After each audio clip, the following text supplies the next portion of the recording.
미국 외교관이 탄 차량이 택시와 접촉사고를 낸 뒤 멈추지 않고 그대로 미군 기지 안으로 달아났습니다.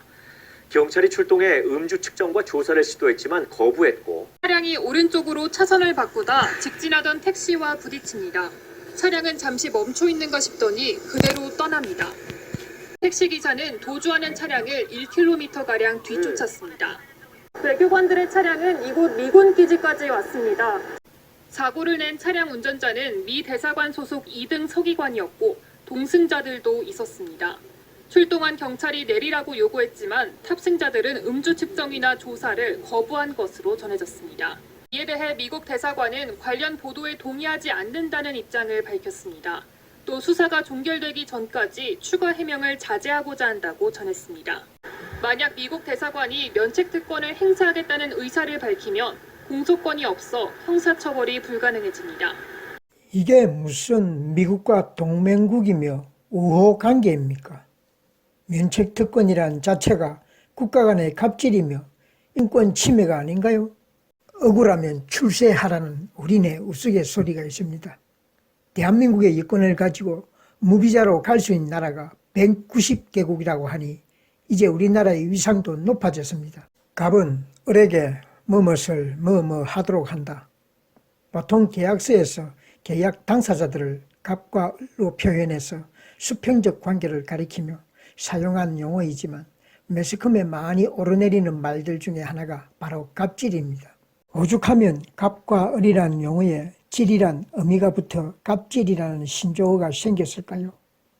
대기업 임원의 기내 승무원 폭행 사건, 땅콩 회항으로 불린 모 항공사의 이륙 지연 사건, 백화점 직원의 주차장 굴욕 사건, 지자체 의원의 해당 지역 공무원 폭행 사건, 아파트 입주자와 경비원이 관계된 사건 등 갑의 횡포로 인한 갑질 논란이 사회적 문제가 되었습니다.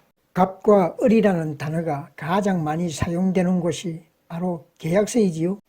일반적으로 갑은 돈을 주고 일을 시키는 사람 또는 회사이고 을은 돈을 받고 일을 해주는 사람 또는 회사가 되어서 계약서를 작성하게 됩니다.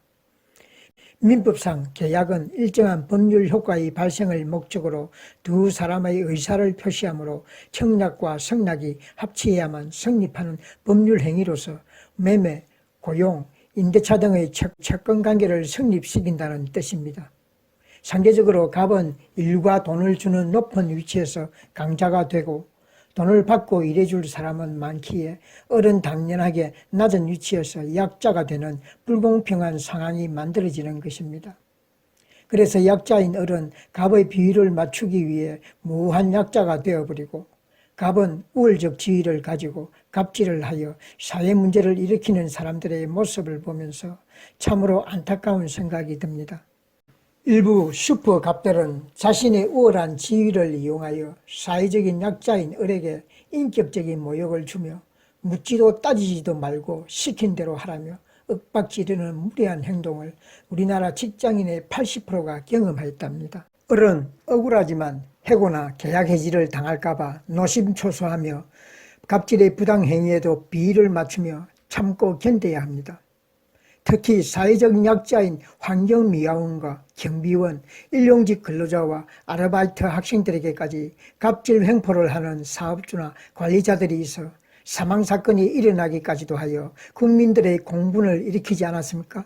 이처럼 너와 나를 가리키는 기호에 불과한 것을 우리나라 계약서에서는 대기업이 갑이면 중소기업이 을, 정부가 갑이면 기업이 을, 고용인이 갑이면 피고용인이 을, 이런 식이 되어서 을에게 불리한 계약서의 내용 때문에 사회적 강자와 사회적 약자로 나뉘게 된 우리 사회의 슬픈 그림자입니다.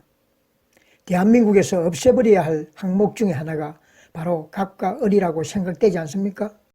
갑이 을의 위에 군림하고 을은 갑의 봉이 되어서는 안 됩니다. 갑과 을은 상하관계가 아니라 공생관계입니다. 항상 갑이 될 수 없고 을이 될 수도 없기 때문에 언제나 서로 존중해 주어야 합니다. 이 사회에서 갑과 을의 다툼이 계속해서 일어나는 이유는 갑과 을의 관계를 모두가 잘못 이해하고 있기 때문입니다. 진정한 상생협력의 출발은 갑과 을이 아닌 서로의 관계를 파트너로 인정해 주는 것입니다.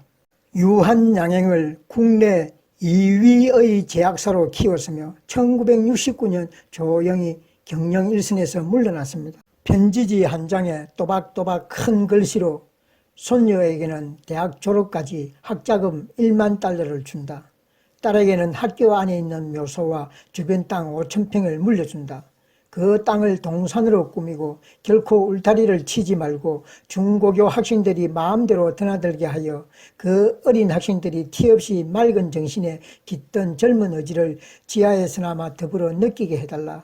내 소유 주식은 전부 사회에 기증한다. 아내는 딸이 그 노후를 잘 돌보아 주기 바란다. 아들은 대학까지 졸업시켰으니 앞으로는 자립해서 살아가거라는 유언을 남겼으며 재산은 일체 물려주지 않았다고 합니다. 눈으로 남을 볼 줄 아는 사람은 훌륭한 사람이다. 그러나 귀로는 남의 이야기를 들을 줄 알고 머리로는 남의 행복에 대해서 생각할 줄 아는 사람은 더욱 훌륭한 사람이다. 유 박사가 남긴 명언입니다. 우리 사회의 고질적인 대립구조와 완성문화도 갑과 을의 수직적 역학관계에서 비롯됩니다. 갑이 을을 배려하고 을은 갑을 존중하는 수평적 관계가 정립될 때 세상이 평화로워질 것입니다.